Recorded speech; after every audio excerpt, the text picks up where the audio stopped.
মির্জা শায়ান মুগ্ধ, পর্ব ৩। লেখিকা Jannatul Ferdous Mithila. Alert dominating part. ফুপিয়ে ফুপিয়ে কাঁদছে মাহি। দুহাতে ধরে রাখা গোলাকার কাপড়ের গাঁটটা দেখে যাচ্ছে অনিমেষ চোখে। আর একটু পরেই সবটা শেষ হয়ে যাবে। মাহির চোখ দুটো বন্ধ হবে চিরদিনের জন্য। মাহি ধীরে ধীরে কাপড়ের গোলাকার গাঁটে মাথা ঢোকাচ্ছে। ঠিক তখনই কর্ণগহ্বরে ভেসে এলো কারো নির্লিপ্ত কণ্ঠ। কাপড়টা আরেকটু উঁচু করে বাঁধ, আর গলায় আরো দুটো গিঁট দে, না হলে ঝোলার সময় পড়ে যাবি। মানুষ ছোট হলেও তোর ওজন কিন্তু কম না। হতবাক মাহি তক্ষুনি ঘাড় বাঁকিয়ে তাকায় দরজার দিকে, যেথায় ভাবলেশীন ভঙ্গিতে বেল্ট পরা প্যান্টের পকেটে দুহাত কুঁচে দাঁড়িয়ে আছে মুগ্ধ। কাটা কেমন উদম হয়ে আছে তার, ফলে পেটানো দেহখানা পুরোপুরি উন্মুক্ত। চোখে মুখে তার নেই বিন্দু মাত্র উদ্বেগ। সে উল্টো মেয়েটাকে কেমন তাড়া দিয়ে গিয়ে বলল, কিরে, ঝুলতে গিয়েও থেমে গেলি কেন? যা, তাড়াতাড়ি গলায় ফাঁস দে। তুই আজকে মরলে কালকেই তোর বাপকে গিয়ে টুকরো টুকরো করে কেটে আসবো। নে এবার তাড়াতাড়ি মর। আমার লিভিং রুমের ফিসগুলো খোদায় চুপচুপ করছে। গাঁটে গলা ঢুকিয়ে রাখা মাহি হতবিহ্বলতায় আর নড়তে অবধি পারল না। এ লোক কি মানুষ? এর মাঝে কি মনুষ্যত্বের এক দানা ছিটে ফোটাও নেই? কেউ এভাবে মরতে চাওয়া মানুষকে এনকারেজ করে? তারপর কি সব ভয়ঙ্কর কথাবার্তা বলছে, তার মাছগুলো নাকি খোদায় চুপচুপ করছে। ভাবা যায় ঠিক কতটা ভয়ঙ্কর হলে একটা মানুষ এহেন ভয়াবহ কথা এতটা শান্তভাবে বলতে পারে। মাহি ভয়ের তো ঢোক গিলল কেমন। ফোপাতে ফোপাতে নিচু স্বরে বোকার মতো জিজ্ঞেস করলো, আপনার ফিসগুলো খোদায় চুপচুপ করছে কেন? গম্ভীর পুরুষ কুটিল হাসল। মাহির পানে তীক্ষ্ণ দৃষ্টি কায়েম রেখে পা বাড়ালো সম্মুখে। একটু একটু করে এগিয়ে আসতে আসতে অত্যন্ত ভয়ানক শান্ত কণ্ঠে শুধালো, তোকে খাবে বলে। নিঃশ্বাস ফেলতে ভুলে গেল মাহি। দমটা বুঝি ফাঁস না দিতেই আটকে গেল গলার কাছে। চোখ দুটো যেন ছিটকে বেরিয়ে আসবে কোটর ছেড়ে। সম্পূর্ণ বদনখানি কাঁপছে তার। হতবিহ্বল মেয়েটা গলায় ফাঁস দেওয়ার ব্যাপারটা বুঝি এক মুহূর্তের জন্য বেমালুম ভুলে গেল। তার মাথায় এবার চলছে অন্য কথা। মৃত্যুর পর তার দেহ কিনে ওই মাছগুলো খেয়ে ফেলবে? তাহলে তার পরিবার তাকে শেষ দেখাটুকু দেখবে কিভাবে? মাহি নিজ ভাবনায় নিমগ্ন। এদিকে মুগ্ধ যে ইতিমধ্যে তার অতি নিকটে এসে দাঁড়িয়েছে, তা হয়তো বিন্দুমাত্র টের পায়নি মাহি। টের পেলে হয়তো এক্ষুনি ঝুলে পড়তো মেয়েটা। মাহি ডুবে আছে ঘোরে। হঠাৎ টের পেল তার পাতলা কোমরখানায় কারো শক্তপোক্ত হাতের পরশ। মাহি ঘোর ভাঙল তক্ষুনি। দু চোখ সম্মুখে তাকাতে স্থির হয়ে গেল কেমন। গম্ভীর মুখ ভয়ঙ্কর পুরুষ তার অতি নিকটে। তার সুদর্শন দাড়িবিহীন লম্বাটে মুখখানা মাহির একদম মুখোমুখি। দেখো কাণ্ড, মাহি এত উঁচুতে দাঁড়িয়ে থেকেও কিনা এ লোকের উচ্চতায় সমান হতে পারল না। এটা লোক নাকি উট? মাহি তৎক্ষণাৎ গাঁট বাঁধা গলায় ঝুলে পড়তে চাইলেই মুগ্ধ মেয়েটার কোমর শক্ত করে চেপে ধরে, উঁচিয়ে তুলল বেশ। মাহি এবার ঝুলছে ঠিকই, তবে ফাঁস দিতে নয়, বরং মুগ্ধ নামক বলিষ্ঠ পুরুষের শক্ত হাতের বাঁধনে। মাহি কেমন মোচড়াচ্ছে এক পর্যায়ে। দুহাতে মুগ্ধের বুকে বারবার ঠেলতে ঠেলতে বলছে, ছাড়ুন আমায়, নিচে নাম বলছি। মুগ্ধ প্রত্যুত্তর করেনি। এক হাতে মাহিকে তুলে রেখে আরেক হাতে চট করে মেয়েটার গলা থেকে গাঁটটা খুলে দিল আলগোছে। পর মুহূর্তে কিছু বুঝে ওঠার আগেই মাহিকে বিছানায় ছুঁড়ে ফেলল সবেগে। ভয়াতুর মাহি তড়িৎ উঠে বসতে চাইলেই বাদ সাধল মুগ্ধ। তক্ষুনি নিজের পা দুটো দিয়ে আটকালো মাহির ছুটন্ত পাজোড়া। এক হাতে মেয়েটার হাত দুটো মাথার উপরে উঠিয়ে এনে বিছানার সঙ্গে চেপে ধরল শক্ত করে। আরেক হাতে শক্ত থাবা বসালো মেয়েটার চোয়াল বরাবর। মাহি এবার নিরুপায়। হাত পা মুখ সবটা বাঁধা পড়েছে লোকটার হাতে। মেয়েটা কেবল গোঙাচ্ছে। হাত পায়ের ব্যথার চাইতে চোয়ালের ব্যথা যেন বেড়ে যাচ্ছে বহুগুণ।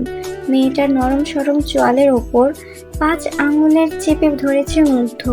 চোখে মুখে কি রাগ! মনে হচ্ছে এই বুঝি মাহিকে কাঁচা খেয়ে ফেলবে। ছেলেটার বাদামি চোখ দুটো যেন এক্ষুনি ঝলসে দিবে মাহিকে। মাহির চোয়ালে থাকা হাতটা আরেকটু চেপে ধরে মুগ্ধ কেমন কটমট করতে করতে বলে ওঠে, এত তাড়াতাড়ি মরে গেলে কিভাবে হবে বান্দির মেয়ে? তোর গায়ে এখনো ট্যাগ বসেছে আমার নামের? বসেনি তো? আগে তোকে নিজের রক্ষিতা বানাই, তোর ওপর করা অত্যাচারগুলো তোর বাপেকে দেখাই, তারপর না তোকে মরতে দিব। এক মুহূর্ত থামে মুগ্ধ। কাঁদতে থাকা মাহি পানে তাকিয়ে থেকে কেমন বিদ্রুপাত্মক হাসলো, দাঁত চিবিয়ে চিবিয়ে ফের শুধালো, কান খুলে শুনে রাখ জানোয়ারের বাচ্চা, তোকে এখানে আদর করে লুলুলু করার জন্য আনিনি, এনেছি তোর ওপর টর্চার করতে, তোর বাপকে জীবন্ত রেখেও রোজ একটু একটু করে মারতে। তুই আমার পাতা দাবার চালের একমাত্র মুখ্য গুটি, যে নড়লেও আমার আদেশে নড়বে, সরলেও আমার আদেশে সরবে। তোর বাপকে না মেরে তোকে এত তাড়াতাড়ি মরতে দিচ্ছি না জানোয়ারের বাচ্চা। আগে তোর বাপকে মারবো, তারপর পুরো এহসান পরিবারকে, তারপর তোকে, তোকে সবার শেষে একটু একটু করে মারবো, তাও মারবই। Get that what's in your head. কথা শেষ করেই মুগ্ধ নামক ভয়ঙ্কর পুরুষ নিজের চিরচারিত পৈশাচিক রূপে ফিরল। মেয়েটার চোয়াল ছেড়ে দিয়ে রয়ে শুয়ে সরে গেল তার উপর থেকে। অতঃপর এক মুহূর্ত স্থির দৃষ্টিতে বিছানায় পড়ে থাকা মাহির পানে তাকিয়ে থেকে হুট করে শুরু করলো নিজের পাগলামি। শক্ত হাতে তক্ষুনি খামচে ধরলো মাহির উন্মুক্ত উরু। ধারালো নখগুলো তার দেবে গেল মেয়েটার নরম চামড়ায়। এদিকে পায়ের এহেন অসহ্য ব্যথায় কোকিয়ে ওঠে মাহি, গলা ফাটিয়ে আর্তনাদ করে ওঠে কেবল। দুহাতে মুগ্ধের হাত সরাতে চাইলে খারাপ পুরুষ সপাটে থাপ্পড় বসালো মেয়েটার গালে। সঙ্গে সঙ্গে দাঁতের সাথে ঠোঁট লেগে গিয়ে ঠোঁটের চামড়া ফেটে গেল মাহির। এদিকে মুগ্ধ থামছে না, তার চোখে মুখে এক অদ্ভুত শান্তি। মেয়েটার কান্নাগুলো যেন বেশ স্বস্তি দিচ্ছে তাকে। সে নিজের আরেক থাবা বসায় মাহির গলার কাছে, সেখানেও নখ দাবিয়ে গর্জে উঠে বলল, চিৎকার কর, গলা ফাটিয়ে চিৎকার কর, ডাক তোর বাপকে, ডাক জানোয়ারের বাচ্চা। ক্রন্দনরত মাহি ঠিকই কাঁদছে গলা ফাটিয়ে, বারবার অনুনয় করে বলছে, প্লিজ আমায় ছেড়ে দিন, ব্যথায় কলিজা ফেটে যাচ্ছে আমার, আমি সত্যি করে মরে যাচ্ছি ব্যথায়, প্লিজ আপনার হাতটা সরান। মেয়েটার কলার বোনের কাছে এখনো নখ দাবিয়ে রেখেছে মুগ্ধ, সেখান থেকে গড়িয়ে পড়ছে লহু, অথচ মুগ্ধের মায়া হলো না একটু। সে উল্টো ক্রু হেসে আওড়ায়, আমায় ছেড়েছিল তোর বাপ, ছেড়েছিল আমার মাকে, তাহলে আমি কেন ছাড়বো তোকে, কেন ছাড়বো তোর মতো জানোয়ারের মেয়েকে? মাহি প্রত্যুত্তর করতে পারল না, তেমন কাঁদছে কেমন পড়ে থেকে। সেই কান্না পৌঁছাচ্ছে না মুগ্ধর কান অব্দি। সে কেবল দেখছে মাহির ঠোঁট ভাঙা আর্তনাদ। ঠিক এভাবেই, হ্যাঁ হ্যাঁ ঠিক এভাবেই কাঁদতো বাচ্চাটা। তবু জালিমগুলো ওকে মারতো, খুব মারতো। কেন মারতো? কি দোষ ছিল বাচ্চাটার? কেন মারতো কোমরের বেল্ট দিয়ে? বেল্টের কথা মনে পড়তেই মুগ্ধ তৎক্ষণাৎ ছেড়ে দিল মাহিকে। উদম গায়ে তার ইতিমধ্যেই লেপ্টে গেছে ঘামের চিহ্ন। সে আবারও হালকা ঝুঁকে এসে মাহির চুলগুলো মুঠোয় চেপে ধরে মাহিকে উঠিয়ে আনলো বিছানা থেকে। ব্যথায় কুপোকাত মাহি পায়ের আর গলার ব্যথায় আওড়াতে পারছে না ঠিকঠাক মতো, তবুও তার চুল ধরে টানছে মুগ্ধ। টানতে টানতে আচমকাই মেয়েটাকে ছুঁড়ে ফেললো মার্বেলের তক্তকে মেঝেতে। তারপর নিজের কোমর থেকে বেলটা খুলে আনলো এক টানে।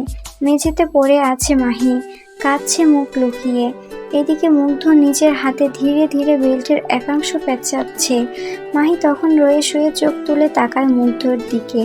মুগ্ধ যেই না বেলটা উঁচিয়ে ওর গায়ে এক ঘা বসাতে যাবে, অমনি মাহি চিৎকার দিয়ে বলে ওঠে, মা মা মা গো, আমি মরে যাচ্ছি মা, আমি মরে যাচ্ছি, আল্লাহ বাঁচা মাবুদ। থমকায় মুগ্ধ। হাতটা তার থেমে গেল হুট করে। মস্তিষ্ক কাজ করা বন্ধ করে দিল এক মুহূর্তের জন্য। এতক্ষণ রেবেলের চোখে চলতে থাকা আগুনটা কেমন নিভে গেল ধপ করে। শক্ত মুখাবয়ে পরিবর্তন ঘটল সামান্য, তাও হয়তো অল্প কিছুক্ষণের জন্য। মুগ্ধ কিয়ৎক্ষণ চুপ করে তাকিয়ে রইল মেঝেতে মুখ লুকিয়ে কাঁদতে থাকা মাহির পানে। মেয়েটার সারা গা ঘাম কাঁপছে ক্ষণে ক্ষণে। টকটকে ফর্সা গায়ে লাল রঙা পাতলা গাউনটা যেন বেশ ফুটেছে। গাউনের এক পাশ দিয়ে এখনো বেরিয়ে আছে মেয়েটার ডান পায়ের উরু, সেটাই ক্ষত জমেছে গাঢ়। মুগ্ধের ধারালো নখের আঁচড়, যা থেকে চুইয়ে পড়ছে লহু। মাথার সুন্দর সুন্দর সিল্কি চুলগুলো এলোমেলো হয়ে মেঝেতে লুটিয়ে আছে। মুগ্ধ খানিক নিঃশ্বাস ফেলল বোধ হয়। উপরিভাগের দাঁতপাটির সাহায্যে নিচের ঠোঁটের একটুখানি অংশ কামড়ে ধরে আলতো করে ভুরু চুলকায় সামান্য। পরক্ষণে কিছু একটা ভেবে গম্ভীর মুখেই ডান হাতের মুঠোয় বেঁধে রাখা বেল্টটা ছুঁড়ে ফেলে মেঝেতে। অতঃপর পা বাড়ালো বিছানার দিকে। এক হাতে বিছানা থেকে ব্ল্যাঙ্কেটটা নিয়ে এসে ছুঁড়ে ফেললো মাহির দিকে। গমগমে গলায় আদেশ ছুড়ল, গা ঢাক। কথাটা কর্ণগহ্বরে পৌঁছাতেই হচকচিয়ে তাকায় মাহি। এক মুহূর্ত কান্না ভুলে গিয়ে হাঁ করে তাকিয়ে রয় কেমন। তা দেখে ভীষণ বিরক্ত মুগ্ধ। দুহাত কোমরে চেপে তক্ষুনি দাঁত খিচে মাহিরকে দিল এক ধমক। নোংরা মেয়েদের মতো প্রথম রাতে বালসাল পরে সিডিউস করার স্বভাব পেয়েছিস কোত্থেকে? সবাইকে কি তোর বাপের মতো মনে করিস নাকি? নোংরা মেয়ে ছেলে কোথাকার! এক্ষুনি শরীর ঢাক, নয়তো গায়ে আগুন ধরিয়ে দিব তোর। হতভম্ব মাহি প্রতিক্রিয়া দেখাতে ভুলে গেল যেন। সে তো ইচ্ছে করে এ কাপড় পরেনি, না তো এর আগে কোনোদিন পরেছে। সে তো মেড ইন ইরানাকে পরিয়ে দিয়েছে তাকে। মাহি যখন নিজ ভাবনায় নিমগ্ন, ঠিক তখনই মুগ্ধ কেমন এক হাতে নিজের ঘাড় ডলতে ডলতে হিসিয়ে বলল, আর এক সেকেন্ডের মধ্যে গা না ঢাকলে আই সোয়ার আমি তোকে বেসমেন্টের সুইমিং পুলে ছুঁড়ে ফেলে আসবো। ভরকায় মাহি। ভাবনায় ঘর ভাঙল অচিরেই। হচকচিয়ে তাকাতেই গায়ের ওপর ব্ল্যাঙ্কেট পেয়ে তক্ষুনি ব্যগ্র হাতে সারা গা ঢাকতে ব্যস্ত হলো মেয়েটা। সুন্দর করে নিচের সর্বাঙ্গে চেপে নিল ব্ল্যাঙ্কেটটা। মাথা নুয়ে আরেকবার ফোপাতেই শোনা গেল মুগ্ধের হুঙ্কার, মুখ ঢাকবে কে? তোর বাপে সে? ফোপাতে থাকা মাহি এবারেও বেকুবের ন্যায় চোখ তুলল ওপরে। মুখ ঢাকবে বলতে এদিকে তাকে অমন তাকিয়ে থাকতে দেখে মেজাজ চটল মুগ্ধের।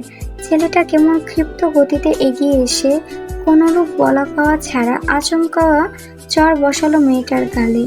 যদিও বা এবারের চরে আগের বারের মতো অত ঝাঁজ নেই, তবুও এই সামান্য চরের তাল সামলাতে না পেরে গাল বেঁকে গেল মাহির। মেয়েটা ঠোঁট কামড়ে ফের পোপাতে লাগলো কেমন। মুগ্ধ তখন এক হাঁটু গড়ে বসলো মাহির সামনে। তৎক্ষণাৎ শক্ত চোয়ালে ব্ল্যাঙ্কেট উঠিয়ে মাহির মাথা অবধি ঢেকে দিল আলগোছে। পরক্ষণে কেমন কাটখাট কণ্ঠে বলল, আমি না বলা অবধি ভুলেও মাথা থেকে ব্ল্যাঙ্কেট নামলে মাথাটা কিন্তু চোখের পলকে শরীর থেকে আলাদা হয়ে যাবে, রিমেম্বার। এন ধমকিতে গা কেঁপে ওঠে মাহির। মেয়েটা আর সাহসও করেনি মাথা থেকে ব্ল্যাঙ্কেট নামানোর। মুগ্ধ এবার চুপচাপ উঠে দাঁড়ালো। খানিকটা হেঁটে গিয়ে গা এলিয়ে বসলো ডিভানে। দুহাত দুদিকে ছড়িয়ে গর্জন তুলে ডাকলো, থমাস। একটা ডাক, শুধুমাত্র একটা ডাক পেয়ে তড়িঘড়ি করে কক্ষের সামনে ভিড়িয়ে রাখা বিশালাকার দরজাটা খুলে ভেতরে ঢুকলো থমাস, বরাবরের ন্যায় মাথা নুয়ে হালকা কর্নিশ জানিয়ে। কক্ষের মেঝেতে গোটা একটা মানুষ যে ওভাবে ব্ল্যাঙ্কেট পেঁচিয়ে বসে আছে সেদিকে একবারও দৃষ্টি ফেলেনি থমাস। বড্ড বাফাদার কিনা। দরজার কাছে ঠায় দাঁড়িয়ে মহাশয় বেশ নম্র স্বরে বললেন, ইয়েস মনস্টার। মুগ্ধ তাকায়নি তার দিকে।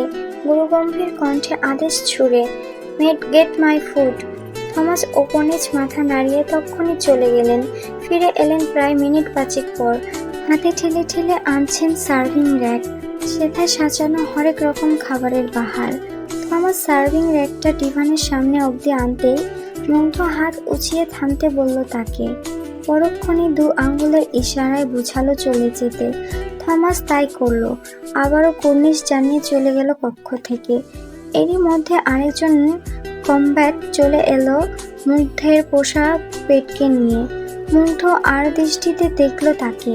এবারেও নিঃশব্দে কমব্যাটকে বুঝালো চলে যেতে। তবে কমব্যাট মুগ্ধের পোষা পেটকে রেখে গেল কক্ষেই। যা ধীরে ধীরে লেজ নাড়িয়ে নাড়িয়ে এসে থামলো ডিভানের সামনে, মুগ্ধের পায়ের কাছে। মুগ্ধ হাত উঁচিয়ে একটুখানি বুলিয়ে পোষা প্রাণীর মাথায়। প্রাণীটা কেমন মাথা দোলাচ্ছে আনন্দে। মুগ্ধ নিজের এক হাত প্রাণীটার মাথার উপর ধরে রেখে শক্ত গলায় মাহিকে উদ্দেশ্য করে বলল, এদিকে আয়। মাহি দেখছে না কিছু।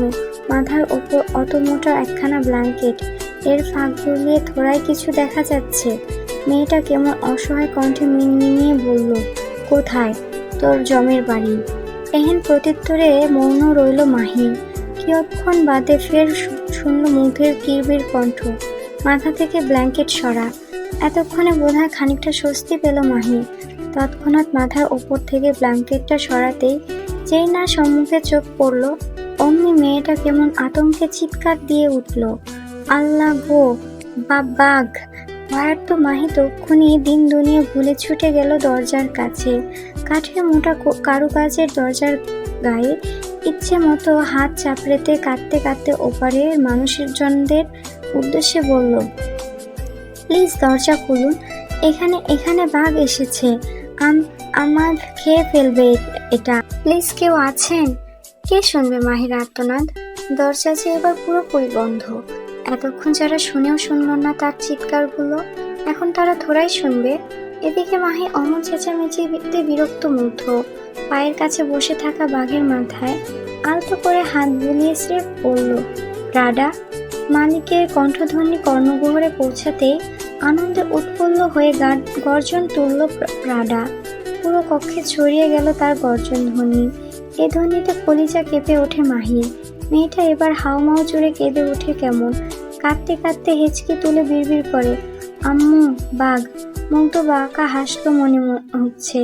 নিচের ঠোঁটটা হালকা বেঁকে গেল বাঁদিকে। সে তৎক্ষণাৎ গলা উঁচিয়ে মাহিকে বলে, কাছে আয়। তড়িৎ দোধারে মাথা নাড়ায় মাহি। ভয়ে আঁটসাঁট হয়ে গেল কেমন।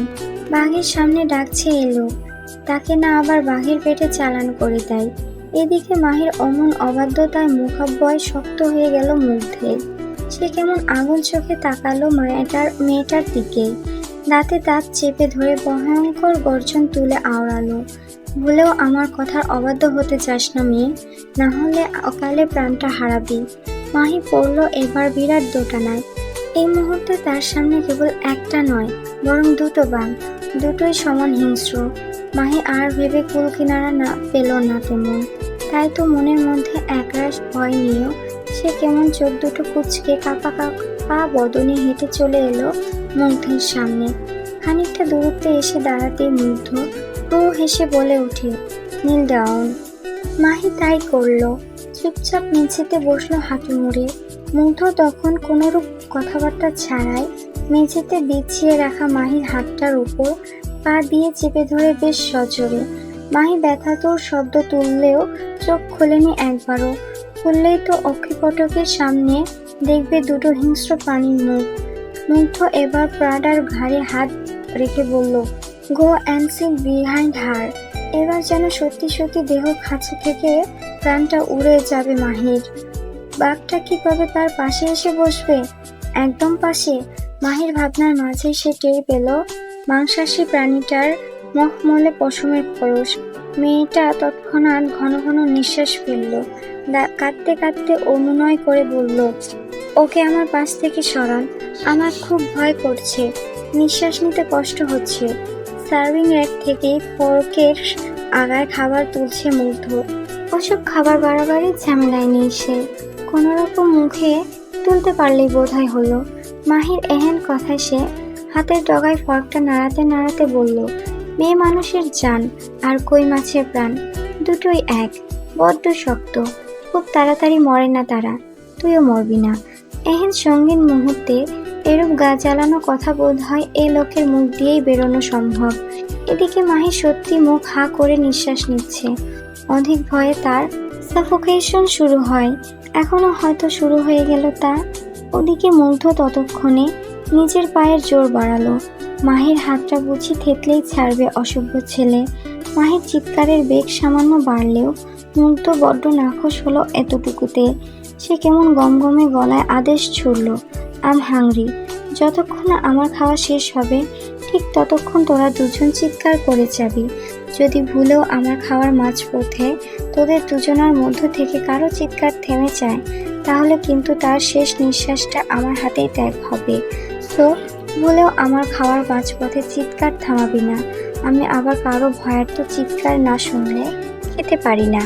ভয়ার্ত মাহি ঢোক গিলল সামান্য। এ লোক তো কোনো সাধারণ মানুষ নয়, এ তো একজন সাইকো, ব্লাডি সাইকো মনস্টার, যে নাকি অন্যের ভয়ার্ত আর্তনাদ না শুনলে খেতে পারে না। কি আশ্চর্য, কি আশ্চর্য! মুগ্ধ এবার মুখ গহ্বরে একটু করে খাবার ঢুকালো, ঠিক তখনই সম্মুখে হিংস্র বাঘ আর হিংস্র গর্জন ধ্বনিতে গর্জে ওঠে। সে গর্জন কানে যেতেই রুহ সহ কেঁপে ওঠে মাহির। মেয়েটা ভয়ে সেই একইভাবে চিৎকার করতে লাগলো। এদিকে তাদের অমন চিৎকার শুনে খাবার মুখে নিয়ে আয়েশ করে চিবোচ্ছে মুগ্ধ। মাথাটা হালকা দুলাতে লাগলো পরম আনন্দে। এ যেন মুক্তপুরীর এক ভয়ানক রাক্ষস, যে অন্যের চিৎকার কান্নায় আনন্দ পাচ্ছে, হাসছে, খাচ্ছে। প্যারাডাইসের বাঁদিকের বাগান হয়ে মাউন্টেনের আঁকাবাঁকা পথ দিয়ে নেমে আসছে সিদ্ধার্থ। একটুখানি সামনে এগোতেই বাঘের বিকট গর্জনধ্বনি শুনতে থেমে গেল তার পদযুগল। মাথা উঁচিয়ে তাকালো ওপরের অট্টালিকার দিকে। বুঝে গেল মনস্টারের কর্মকাণ্ড শুরু হয়েছে। আজও কি তার প্রাডা হাঙ্গরি তার মতোই? আজও কি তবে মনস্টার নিজে খাওয়া শেষ করে তার আদুরে প্রাডাকে ট্রিট দেবে রমণীদের গরম মাংস? কাল তবে নতুন করে আরেকটা ক্ষতবিক্ষত দেহ দেখবে সে?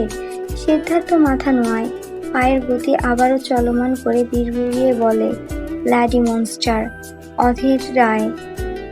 চলবে। পরবর্তী পর্বটি সবার আগে পেতে চাইলে সাবস্ক্রাইব করুন আর লাইক, কমেন্ট, শেয়ার করে পাশে থাকুন।